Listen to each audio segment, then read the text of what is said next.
Hey, the price of gold keeps going up, and now it's at an all-time record high. It just blew through 3,000. Are you worried about that, Chair Powell? Are you worried that the gold market is saying something that maybe you've got your policy wrong? There is arbitrage around the globe, but not as significant as it was a few weeks ago, because it's becoming too difficult to get it there. So I think that arbitrage, which would necessitate some form of expediency in getting the metal sent this way, when you're talking 8 weeks delay, now that these contracts are being stopped, I think that this is something that is going to start to perhaps put great strain on the physical market, perhaps could put a run on the LBMA. You're not going to see a move from 33 to 34. When silver moves, it really truly moves. But normally that move takes a while to establish itself. And normally what establishes it is momentum in gold. During the Q&A, and I'm going to get into a lot of that. But one question that nobody asked, which should have been asked by everybody, was the price of gold. Nobody said to Powell, hey, what do you think about $3,000 gold? Because on Monday, gold closed above 3,000 for the first time ever. It closed above 3,000 again on Tuesday. And again today, it hit another record high. It closed at 3,048. And it's up again the evening, another $5. So as I'm recording this podcast live on Wednesday evening here in New York, or I'm not in New York, but New York time, gold is trading in the spot market at $3,053.30, up $5. Nobody brought this up because gold is flashing a warning that the Fed is too loose. In the Q&A, one of the reporters brought up Alan Greenspan's old definition of price stability, where Greenspan said, well, price stability is where businesses and workers don't even bother to calculate price changes into their plans because prices are going up so slowly that nobody really cares, right? So it's like indifferent in decision making. And he asked Jerome Powell if he would, ascribe to that definition and if he believes that we have price stability. And he did say, yes, I like that definition, but he really didn't answer as to whether or not he thought we had price stability, kind of dodged that. But the point I'm making in bringing it up is that Alan Greenspan also talked about the importance of gold in setting monetary policy.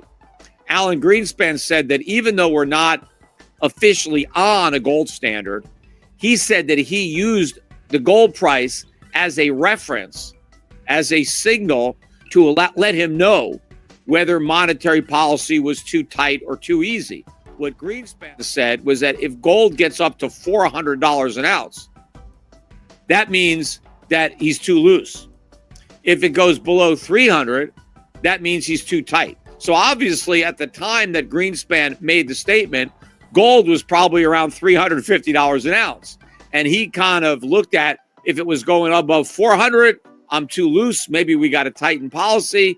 But if the price of gold drops below 300, maybe we're too tight, right? We got to ease up. Well, of course, gold's 3,000 now, right? So that shows you how much things have changed. I looked again at the chart going back to the beginning of this century. The S&P is actually down 60% if you price it in gold. I mean, that is an enormous bear market. And it really shows you that the entirety of the gain in the stock market is due to inflation. It's due to the destruction of the value of money, not a real increase in the value of the companies that are represented by the S&P 500, but that we are, measuring their value in rapidly depreciating currency. And it's not just the dollar relative to the euro or the yen or the pound, because all those currencies have gone down. And so it's a global inflation. It's not just an inflation in the United States. But Greenspan acknowledged that gold was an important market signal. And he even said, we're not officially on a gold standard, but it's kind of like we are because I'm using gold, right? So if gold goes up, I'm going to tighten, right? And so it's kind of like a gold standard, but it's not a gold standard.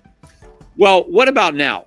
What is $3,000 gold saying about Fed monetary policy? Well, apparently nobody cares. Nobody even wants to ask these questions. Not one reporter in that room. There was a reporter who asked Powell about the stock market and its decline, and if the decline in the stock market concerned him at all. Are you concerned about that, right? Are you concerned that the markets are repudiating your policies, that the markets are telling you that interest rates are too low and that inflation is going to be too high? Nobody is even asking Powell, his opinion on that. I mean, I would love to hear his answer, although I'm sure, he'd find a way of weaseling out of it like he does for any question that he, either can't answer or is uncomfortable answering. But that is the reality. That is the real proof that the Fed is wrong, because you have a market that is saying that the Fed is too loose and that these rate cuts are a mistake whenever they come. The Fed should be hiking interest rates, not deciding when to cut them. No longer purchase forward contracts. You can't purchase futures contracts from New York on the LBMA. And so it's drying up the liquidity in London, where they would use, a lot of the banks would hedge their positions in London with forward contracts, derivatives, paper. Remember, in London right now, there's 200 and roughly, last week, I don't know, it's probably a little less now, but 279 million ounces of gold in London. Only 36 of that is available for delivery. The rest belongs to ETFs in the Bank of England. And that's standing behind 380 million ounces in outstanding spot contracts, 11 times nearly the number of contracts issued versus the amount of gold issued. And in silver, it's very similar. Roughly 270 million ounces of silver is all that's available of the 800 million. Now it's under 800 million, like 770, 780, because we saw 85 to 90 million ounces. That's what COMEX is on track for, to be delivered for March, of silver come into COMEX, almost all of it coming from the LBMA. And so all of, and when you talk about 290 million ounces and there's available, yet they're trading 2.9 billion ounces of silver, again, 10 times the number of contracts standing behind the, or the metal standing behind those contracts, 10 times the number of contracts. To me, what it really speaks of is the lack of trust in the LBMA system, that no one trusts that they'll be able to deliver anymore. And they're trying to tell us that it's a logistics thing. It's a lack of trucks and a lack of manpower. I think they're realizing that the exchanges are being bled dry. And maybe now what we see is COMEX trying to distance themselves from the LBMA. In the last 3 months, 128.5 million ounces of silver have been withdrawn from London. And so you're talking almost 50% of the float gone in the last 3 months in silver. So between the amount of silver and gold delivered, not to mention all of the others that are standing for delivery, but they're being told it's 8 weeks, it seems like they're turning up the heat. And maybe, just maybe, that rumor of Trump trying to stick it to the Bank of England is really true, after all, because this is a very provocative move. And I think, it really does speak of the LBMA losing confidence globally in its ability to deliver. And this is the beginning. So I guess we'll see what the real reason is. Much like most of the things we've seen lately on the LBMA and COMEX, we can assume and surmise what the real agenda is. Mainstream would tell you that's not the case. I don't believe it. I actually feel that we are witnessing a shift from this paper market that all of us thought would never be broken into other hubs like Shanghai, like Moscow, like Dubai. These are cash and carry exchanges where the price setting is far more realistic, instead of a futures market where it's 90% paper and 10% physical. And no one ever stood for delivery. And you and I have been talking about this, and the logarithmic decay, little by little by little by little, and then bang. Are we at that point? Well, it sure feels that way when almost half of the available silver has been drained. And now they're saying it's logistics. We can't really get it over to you as fast as we would like. Demand for physical gold and silver is rising. And this is a move away from the Western markets. It's a big deal. We'll see how big it is. But yeah, I think this is something people really need to pay attention to, on top of the fact that it just continues to move higher. It seems almost every day now. Primarily affected private sector banks. It being gold was made a tier one asset for banks like Barclays, Bank of America, Citicorp, Daiichi Kangyo, those types of global banks. The buyers have been foreign central banks. I do believe that the Basel III Accords will be important to the gold price going forward when the private sector steps up to the extent that the public sector has in the gold trade.